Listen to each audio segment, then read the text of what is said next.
welcome to episode numero dos of Mary Center's Taste of AdMo miniseries. My name is Antonio Caro, and I'm the Development Associate at Mary Center, a local community health center serving 50,000 people in the DC, Maryland area. I also happen to be your wonderful host today, so I'm really excited to have everyone tune in and excited to get this going. So here we go. My earliest memories of Adams Morgan are filled with life. Block after block of bustling foot traffic mixed with a somehow soothing cacophony of music blasting from international shops, paired with the never-ending battle of car horns clashing with Metro bus, the tantalizing smell of after-church parking lot pupusas paired with the vibrant spices from Ethiopia to the Caribbean. Laughter, rhythm, stress, overworked parents with hurried steps trying to catch the next bus. Juxtaposed with the towering personalities of the neighborhood's row houses, each with its own charm. And at the soul of all this diversity, movement, music, and food, there was a sense of family. Now, I know this may sound real corny, but to this day, Adams Morgan radiates with a love for family and community. Each restaurant, organization, and resident works together to build safe, creative, supportive spaces open to all. Spaces that introduced my mother back in the late 90s to a community that cared about our family's success. Mind you, if your only experience of AdMo is between the hours of 11 p.m. and 2 a.m. on a weekend night, the neighborhood's vibe may seem a little hazy, but let me reassure you that to this day, no matter who you are, what time you come, or what mood you're in, the second you step foot into AdMo, you become part of this diverse family filled with artsy vibing cafes, jazz and Latino music jam and patios, and super delicious dishes that have become a must in DC's diet. And just to be clear, I'm not saying this neighborhood is perfect. These vibrant streets hold a dense history in the district's battle with integration, gentrification, and cultural inclusion, a battle that continues today. But somehow, despite the rapid changes in the district, these streets have remained diverse, funky, and interesting. This neighborhood will always have that relentless love and never-ending effort to come together and build a welcoming, accessible community. Now, because this is the Taste of AdMo mini-series, today we will have a roundtable conversation with two participating Taste of AdMo restaurants creating super groovy creative spaces, cooking up some bomb cuisine, and collaborating with the local community to keep AdMo eclectic and cool. Here with me is Alisa Dan, brand manager of Pitango, a father-daughter operated gelato Italian eatery that prides itself on providing simple yet natural flavors. And we have Dave Delaplaine, general manager at Roofers Union, a champion for local beer offering classic American fare. So thank you all for being here. I'm so excited to do this. Thanks for having us. Well, I've been, as I mentioned in the last episode, literally I'm telling everybody about Taste of Adams Morgan. This is going to be a great festival. And literally it's been 7 years and I'm in total disbelief, right? So the reason that we've been having so much success is because of restaurants like y'all that are willing to participate, willing to throw in a helping hand. And, this mini series, I just really wanted people to have a taste of what you're all about. So before we get into a conversation talking about, where Adams Morgan is going and the festival itself, I wanted to just have a conversation, round table, talking a little bit about your brand, who you are, what you represent. The brand is so much the soul of a restaurant, right? So tell me, what's the soul of each of your restaurants and what do you represent? Start with Alisa. Great. So I think our soul kind of came from Italy. My dad started Pitango 10 years ago. Every summer of his childhood, he would go to Italy and get spoiled by his grandma and all of his family, and he has a deep affinity for Italian food. So I would say our soul is a very authentic Italian style, targeted towards the DC audience. And we just keep everything very simple, source ingredients meticulously, and go out of our way to produce something delicious and special. That's fantastic. I know some people would say that, there's a bit of a bastardization of like Italian cuisine. Yeah. And I look at places like Pitango and it kind of gives you that reassurance that you're like, there's such a simplicity yet pureness in the flavor. Like I'm obsessed with your gelato, but you take that one bite and you literally taste the core of that fruit and what it's made of. Mm-hmm. Like, oh my God, it's heaven in a small little cone. At least I've had the small cones. That's lovely. Yeah. So, all of our flavors, gelato and sorbet, really stay true to their namesake. No gimmicks, no trends, just very classic flavors done right. Awesome. So, Yeah, everything you guys do is so clean in its delivery. I'm a big fan. thanks. Thank you. Thanks, guys. So how about you, Dave? What's the soul of Roofers Union? So we are a bit of a monster with 3 floors. So it's certainly evolved as we've existed. We've been here a little more than 5 years now, and really our approach from day one, it just kind of has morphed as we've gone along. Has been integrate ourselves into the neighborhood, be a component of the community. It's very important to us to participate in community events, but also to help lead and even create new events and stuff like that. And so whenever there's opportunities to help along either new businesses as well as nonprofits and stuff like that in the area, that's something that's been really important to us. And we're fortunate, we have 3 floors, so we have a rooftop bar, we have a large second floor that we're sitting in right now, and we have a wine bar down on the first floor called Jugging Table. And between all 3, we're able to offer quite a wide variety, I think, so that we can be very approachable and hopefully be what, whether maybe somebody's looking for wine, we have downstairs. They're looking for a really awesome craft beer, then we have that on this floor. And if you're not looking for that, we're still going to try to force you to learn to like craft beer, because that's really important to us. We try not to be a bit pretentious about any of it, but still, I think there's a lot of integrity that we try to put into everything. And same thing with the food that Chef Jen does. It's designed to be very casual in its approach, but everything's made in house. We're grinding our own meat for the sausages and just having a lot of fun with it. And she does a wonderful job with the food, certainly. And see, I love what you said. It's not meant to be pretentious, right?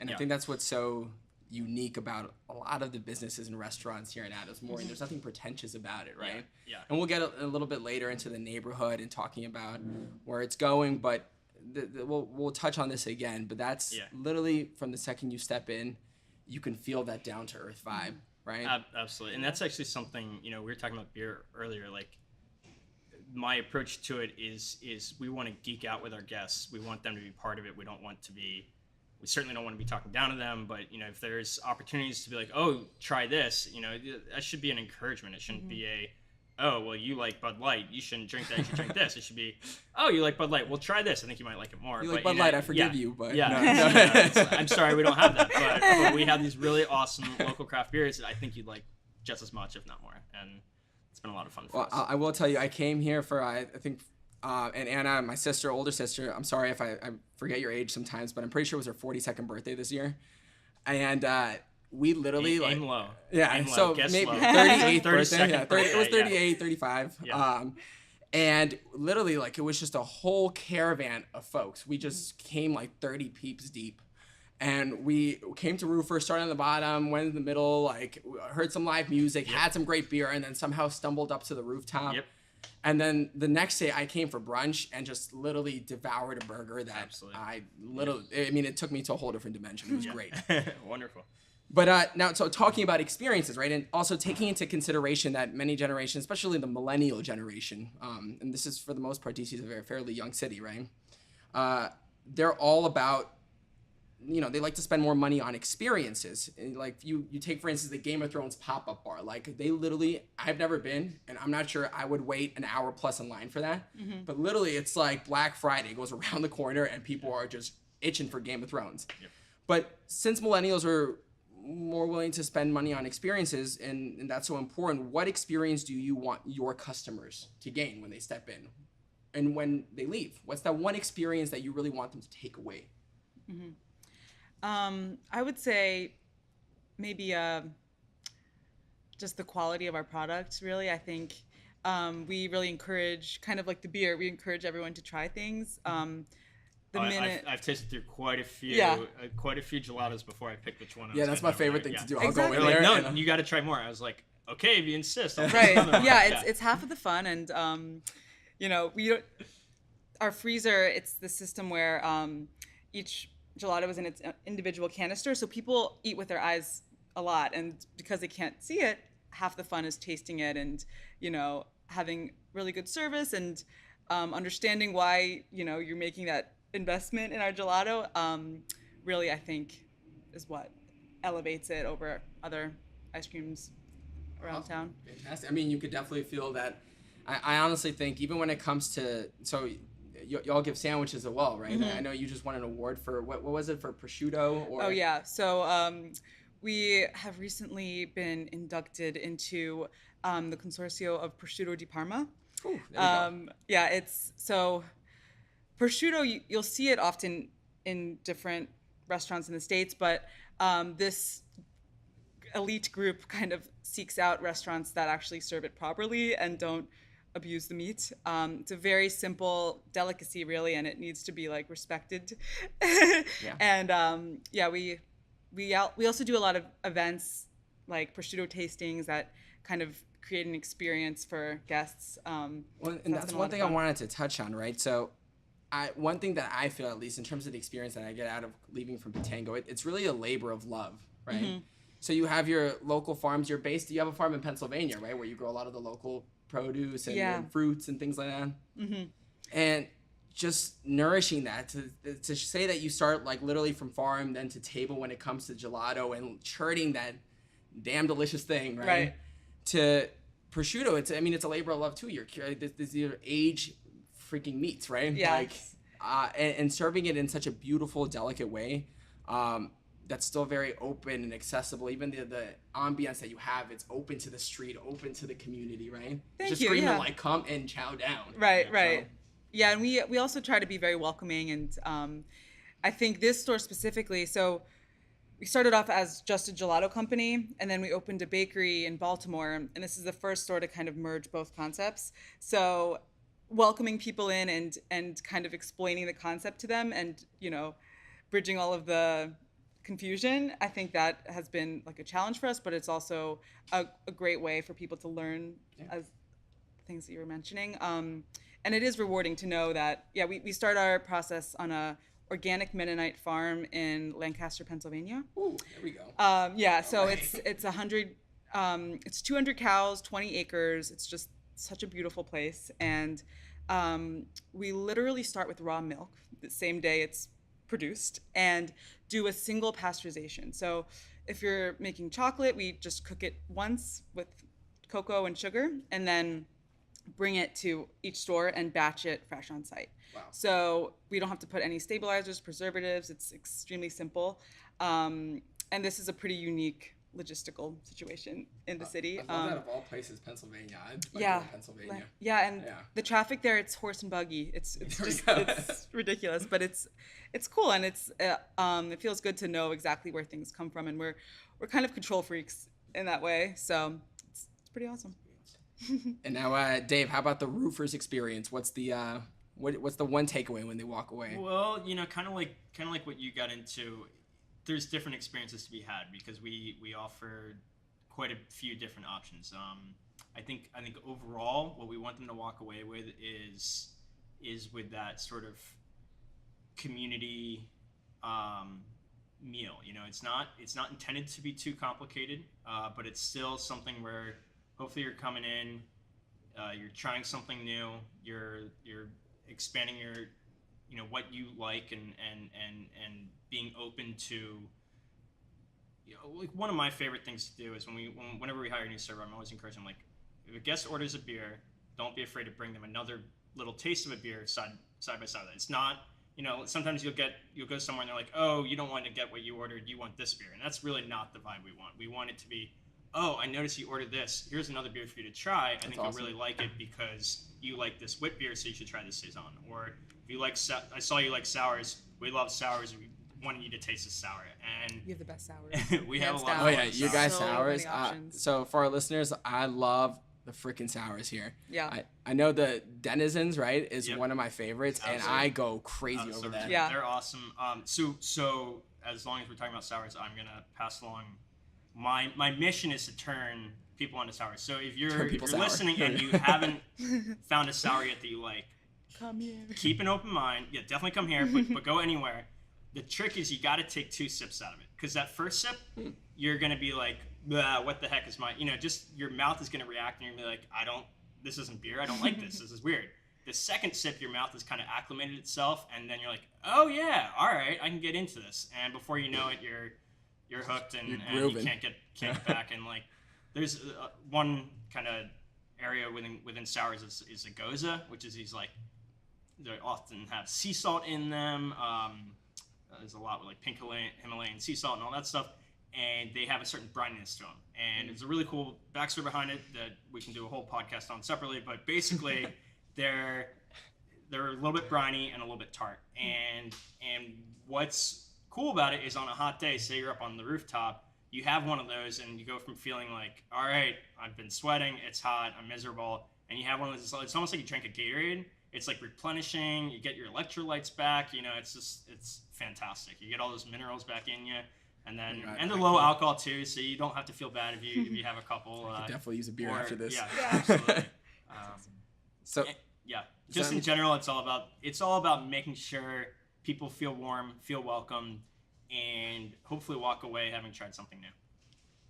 Perfect. And now I definitely wanted to throw first a quick moment just to let our listeners know. I mean, you just heard about some amazing food just now, and we're going to continue with the episode. But Taste of Adams Morgan, June 4th, Pitango, Roofers Union, and we got over 25 of the neighborhood's best restaurants offering some wicked good taste. So you can buy your taste tickets right now at tasteofadamsmorgan.com. They're on sale. We have a really cool VIP experience as well. All VIP members get to actually have open bar and be invited into the welcome reception at the Line Hotel. So after that, come by, go to Roofers, go to Pitango, and just enjoy the neighborhood. But now to continue to the conversation, I wanted to do a quick little round circle flash round, right? What's the most popular item on your menu for your customers, right? What's your favorite item on the menu? And I'm not sure if you can say what's your favorite beer because you work with so many breweries, but let's just go with food, or maybe you can say beer. I can mention a couple. All right, so let's start with Lisa. Okay, so our most popular gelato is probably our stracciatella, or vanilla chocolate chip.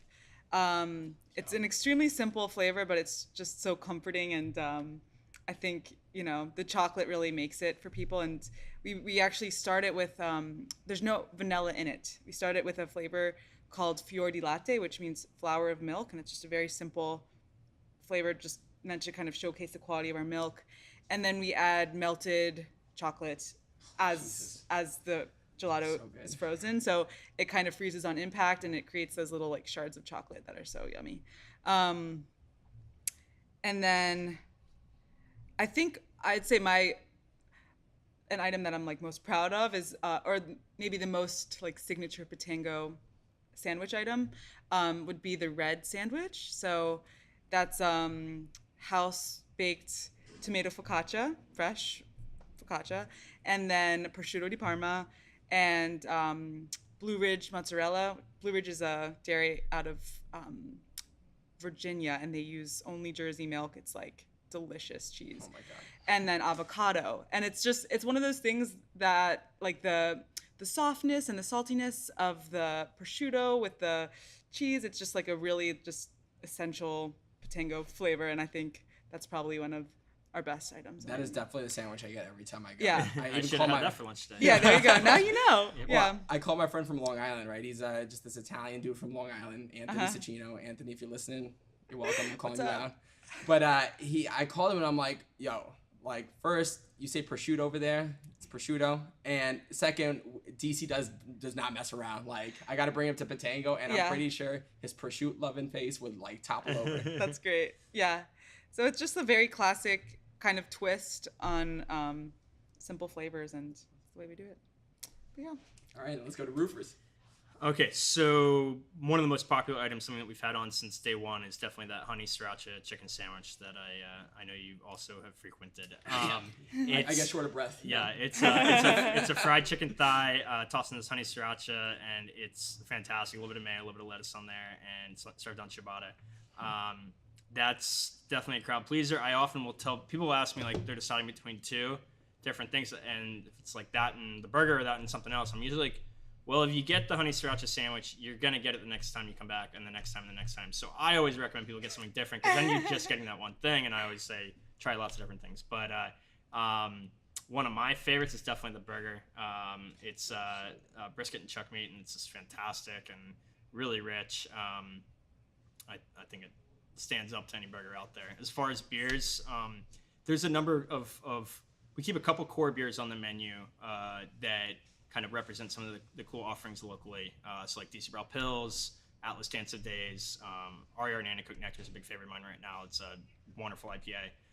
But as far as just kind of like what's popular, I think one thing that's really cool, we got into sours earlier, is that while the sours are always gonna switch up, we're always able to have some really cool sours available, and I think people really appreciate that. We encourage people to do flights, and that's a great way to kind of dive in, taste something with lemongrass and yuzu and something else weird, and like before you know it, you're like, I didn't know those flavors existed, but I like it, and this is awesome. I love that. Yeah, no, I'm a big fan of the burger too. Yeah. I remember I had the burger and I texted Dave like the week after, yo, I fell in love with this burger. Yep. It was juicy and it still held all well together. You know how sometimes like a burger, it's a very emotional experience. Sometimes it's like floppy everywhere. And it's like it's just the first bite is awesome and then it's gone. You know, it's like disintegrated but still existing halfway through, and you're like, I don't know how to eat the rest of this. I gotta. Yeah, the Roofers Union burger stays with you the whole way, and it's just an explosion of flavor with everybody. No, Chef Jen's awesome. So now, let's turn the conversation, taking a step back and looking at the bigger picture. I'm curious as to, just as business owners as well, why did you pick Adams Morgan, and what makes this neighborhood unique compared to others in the district, right? So we're located on Columbia Road, and we were drawn initially just to the beauty of the space. It's just like a perfect rectangle with this sunlight, and it's like a historic space. And then we just thought it was too good to be true. And then we realized like this neighborhood, it has such an interesting mix of people that have lived here for 20 years or businesses that have been here for ages. And then like really new, cool concepts, this whole like new wave of DC culture, I think. But it's very authentic. It's like, it's not just, a area that came out of nowhere. It's very much ingrained in the city and still manages to maintain like a very casual, unpretentious vibe that I think really works well for us. Also the fact that it's just so eclectic, like just 18th Street right now. It's everything you could imagine. It's close by, it's on your fingertips. So it's really special, I think. Melting pot. Absolutely, yeah. I mean, to me, it's the personality of the neighborhood. Yeah. I think that there's more personality in Adams Morgan than in any other neighborhood, in the very least in DC. I mean, there's just a ton. There's a lot of history. I think a lot of the newer establishments that have come in over the last few years have done a really good job of kind of taking that history into account. I mean, you take the Line Hotel, which is this beautiful, amazing hotel with some really fantastic restaurants in it, and what they did with that old church that was there in order to kind of keep that in place and just build a hotel off of that. Like, it's so gorgeous when you walk in there, and I think that's something that I think when you're coming into this community, you kind of have to recognize that, like, I'm joining this community. I'm not replacing anything that's in here, and you gotta make sure that you really pay homage to the history in this community. I think is really important. Yeah, absolutely. I mean, it brings a lot of warmth to the heart when I hear that, and I actually wanted to touch on that. Just one, coming from a historic perspective in Adams Morgan, Mary Center started right across from Pitango back in '88. Oh, wow. Basement clinic. And we started here because, I mean, this was the root of the Latino diaspora, right? Yep. There was a huge need for maternal health at that time when, it was migrants coming in from Civil War in Central America, and they needed help, right? Yeah. So, Maria Gomez and the whole Mary Center staff then stepped in, and from then it's just taken off, right? So that's just a little bit of the history right there in terms of the route. That's what I love here when you say, when I go to Pitango, I look across the street, I'm like, oh, that's so cool. But then going in terms of the whole idea of mixing, being aware of your past and still growing, right? Or growing with the community. I think, obviously gentrification is a huge topic, right? And I think when you break that gentrification, there's a direct form, right? Where it's, people come into an area that's been for the most part neglected, right? Start investing in it, rent inflates like crazy, and suddenly it becomes unaffordable and communities get pushed out. That's a very direct result. But there's also an indirect side, right, where it's this idea of exclusion. Like, say, for instance, I'm growing up in this neighborhood and all my family and friends around the block that I grew up with suddenly are disappearing. And yeah, maybe this apartment hasn't been affected that I'm in right now, but you suddenly have a feeling of isolation, and you're doomed to become kind of like a window shopper, right, where all these new businesses come and you're doomed to look at one place to the other and you can't really go in. You don't feel welcomed, right? Yeah. And in some places in DC, I think there is that feeling of like too far sophisticated, right? Yeah. Where, you know, these communities that people have been so embedded in, they feel like they're suddenly not welcomed in, right? But when you take roofers and you take Pitango, I mean, that goes out the window. Just as Mary Center's model, where we welcome the whole community, you are so true to that when it comes to Adams Morgan, this idea of family. Yeah. And bringing them in no matter where you're at, no matter what point in life, right? You appreciate where the community is and are willing to grow with it and work on the problems. And it's not, like I said before, it's not that this community is perfect, but you're open to the idea of improving it, or not improving it, but just building with it, right? Absolutely. So that's very, very, very refreshing. Now, I did want to share a certain, I came across, and I know I told this to you a little bit earlier, right before we started filming recording the podcast with Dave, but Roger Marmot, owner of Roofers, right? He discussed with Eater DC back in 2013 that Adams Morgan was, quote, in the midst of a renaissance. So what are your thoughts on that statement? Do you think we've reached the peak of this neighborhood's culinary renaissance, or do you think it started decades ago? I think it started decades ago. It may have gone through a little bit of a lull in there, but you've always had, you've always had institutions that really held integrity very important. I think for a little while there, Mintwood was a shining beacon for that in this neighborhood, and unfortunately, there's more options out there than just Mintwood, but they certainly still do it. I think we're farther along than we were in 2013. I think one thing that at the time that we were seeing is that some bars were, so to me, I love a good dive bar. Dive bars are amazing. I don't think that you have to be a cheap bar in order to succeed. Like some people just try to get by because there's awesome dive bars in this community. They're like, oh, well, we can make everything as cheap as possible, and then those are the businesses that don't seem to last. And I think that folks come in with a certain level of integrity and try to bring something to the community, whether that's Saku Ramen with amazing ramen bowls that they've been doing basically since we opened, and Donbury when they opened. I mean, you can bring any approach to this community and it can be successful, but you have to bring integrity into it, I think. And that's something that, I think there'll always be it's in a neighborhood like this, you're always going to have new businesses, and some are going to come in without that sort of that integrity, but behind them, and maybe they don't last, and that's unfortunate, but certainly those of us in the community are going to be there to try to encourage them to take certain approaches to everything so that they have that in mind. I think that there's been some amazing stuff that's opened, at least since we got here. I mean, in the last 5 years, the awesome restaurants at the Line, but let's not forget Tail Upgoat. I mean, gosh, that place is amazing. I don't go there enough, but I love it. Yeah. Yeah, no, I agree. And also it's pretty dynamic. I mean, for a place that does have these really ingrained destinations, there's always things popping up. Yeah. And we've only been here a year, but I'd say there's like 5 new places that have been springing up, and really interesting, like creative ideas too. Totally. And I think, it's important to differentiate. When I say integrity, that doesn't necessarily mean somewhere has to be pretentious, but having, whether that integrity has to be there behind something. So I think Songbird is an awesome example. The integrity they bring to music there is phenomenal. And the, over the years that they've been there now, seeing them develop that and their music program over there, I mean, people, it's the more cool stuff that comes into this neighborhood, the better off we all benefit. Because, maybe somebody's going there for a show, they stop by here for dinner before, or maybe they're grabbing a gelato at Pitango after the show, whatever it may be. It's really, really awesome. Yeah.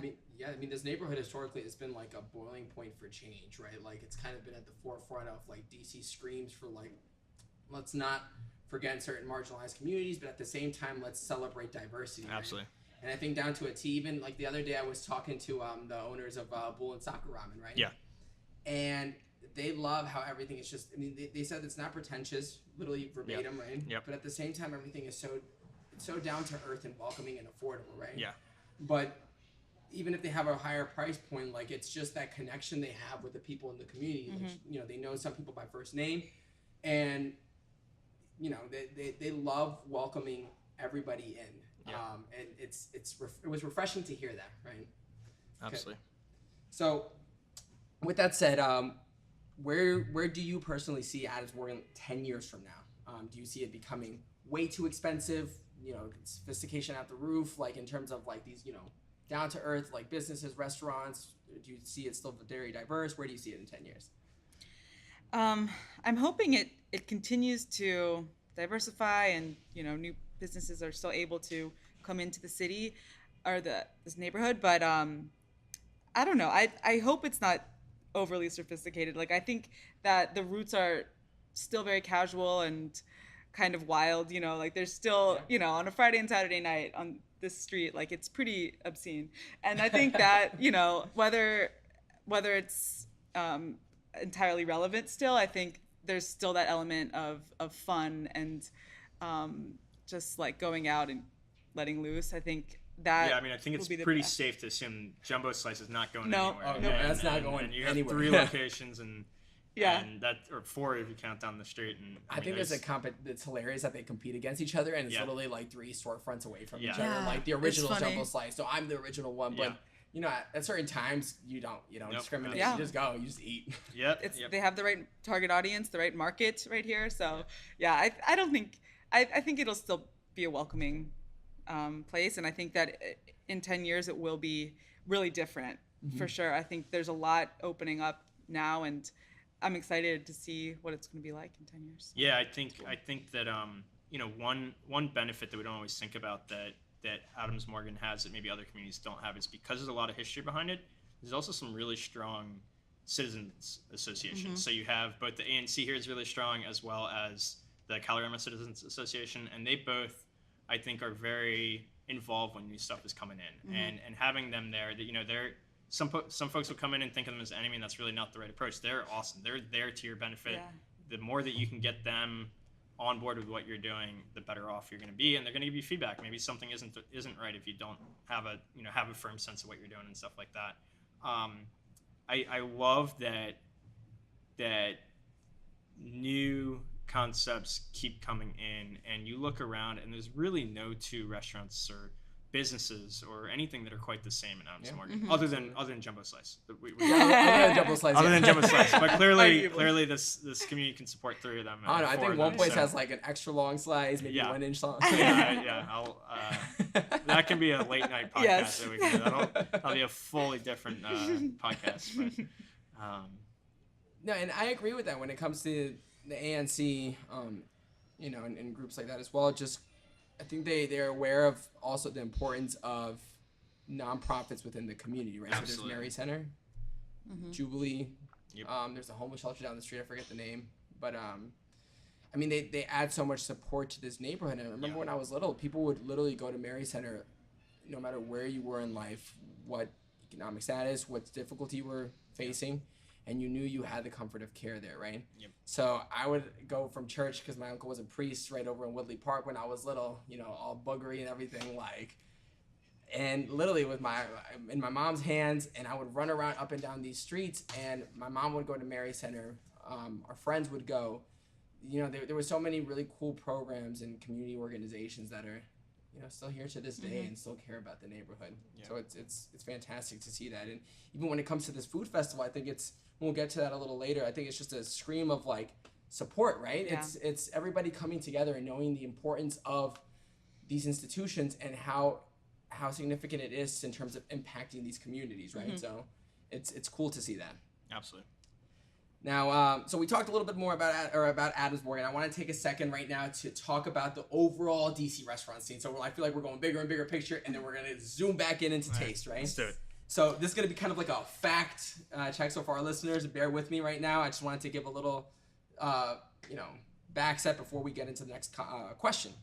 So according to a Washington Post culture food columnist, Maura Judkis, between 2001 and 2016, there was a 30% increase in restaurants across the nation. Now, in DC alone, between that same time period, there was a 57% increase. Now, that's pretty large, but it can be related to numerous factors, whether it's a rise in the city's population, average household income, or the booming economy of the early 2000s to mass movements back into the cities, your old local outback suddenly becoming like totally uncool, and the rise of celeb chefs. But the point is that today caring about food has become a mark of sophistication, so much so that the market here in the district is more competitive than ever. So with so much competition, how do you manage the stress of operating a business? Does the stress ever negatively impact your efforts and creativity?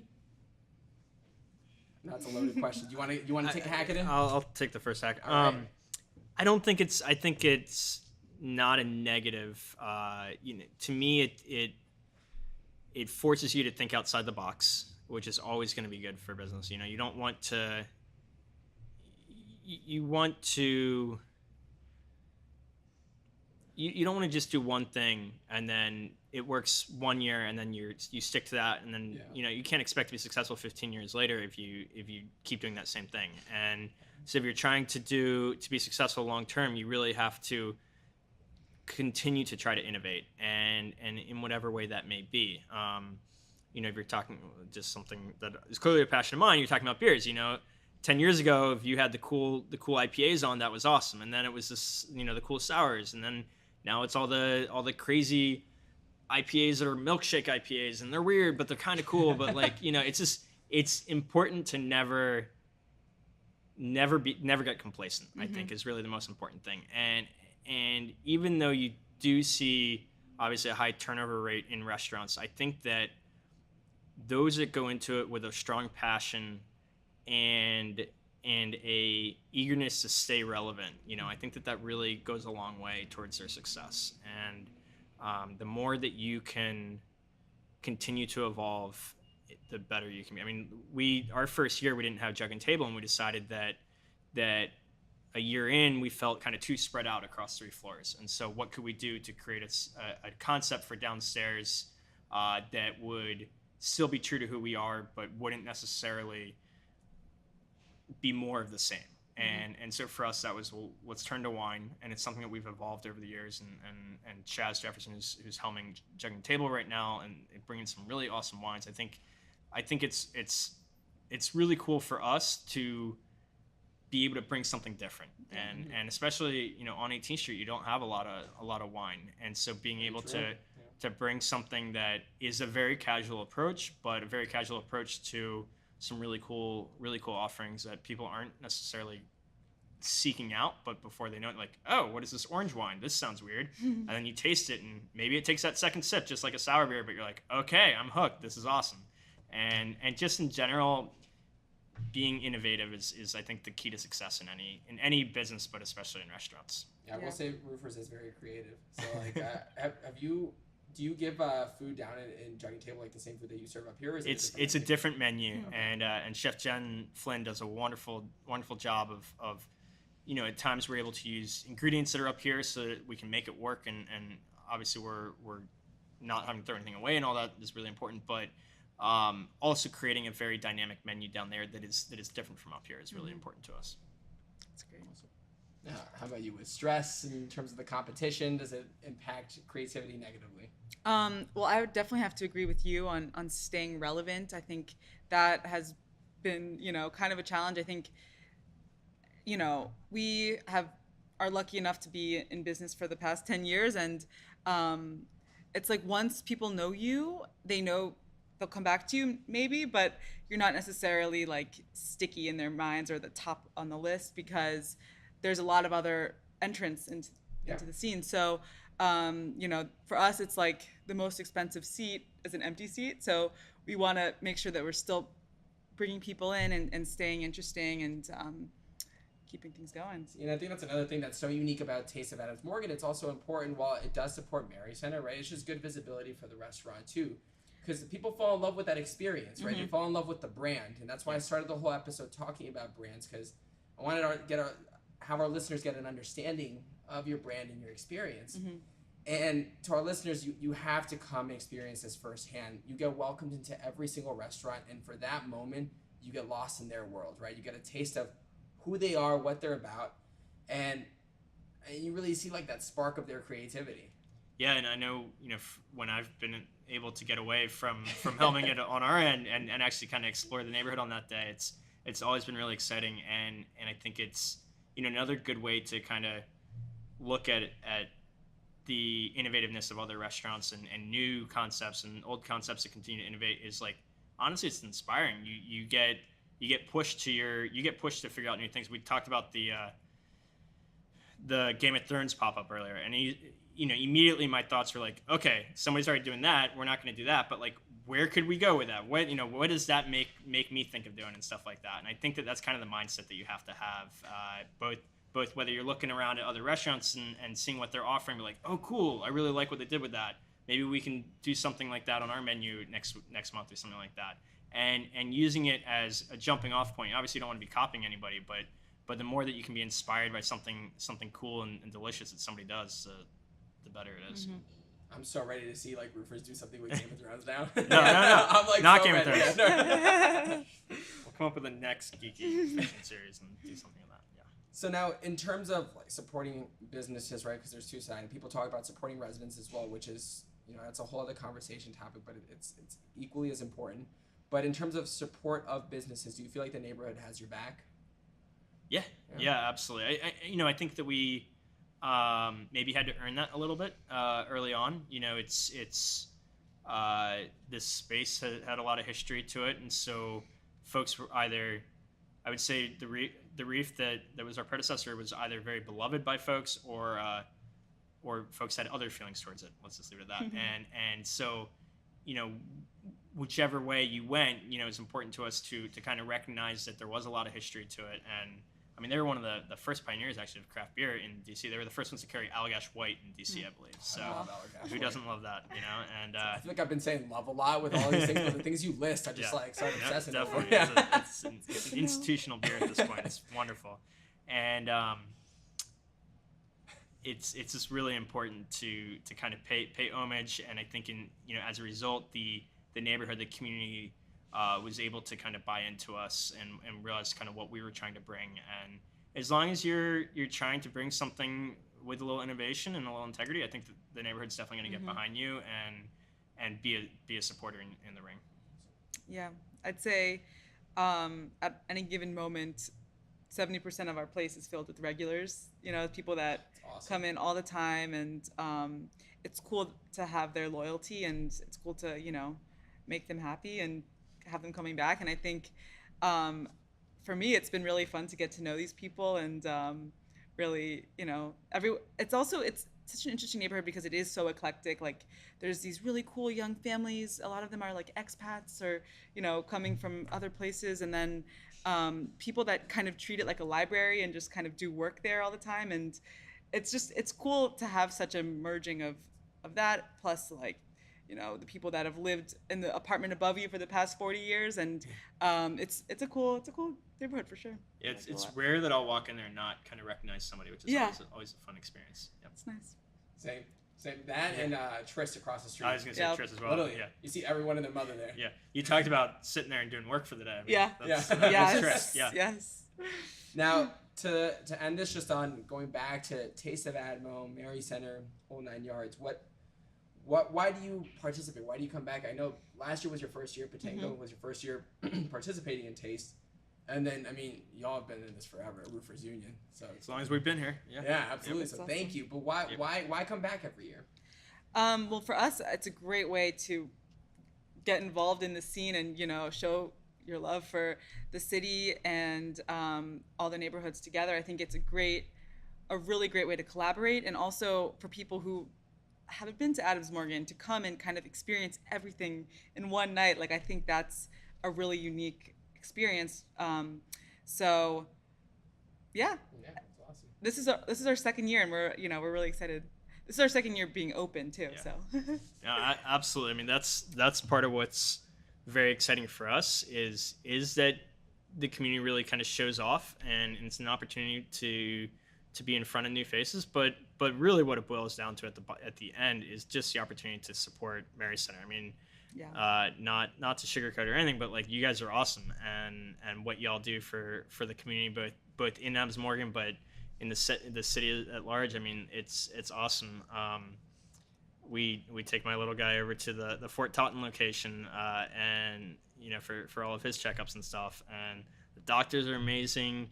What you guys are able to do for the community is amazing, and so any opportunity, as you know, that we have to support that, certainly we like to get into that. We appreciate that. We love the support. And to our listeners, just to end it, know that this festival, at the end of the day, not only are we trying to highlight the different sides of Adams Morgan that probably aren't familiar to many, but it's really going back to the entire DC community. Last year alone, we served over 53,000 people in DC and Maryland, right? We gave about $8 million in free care.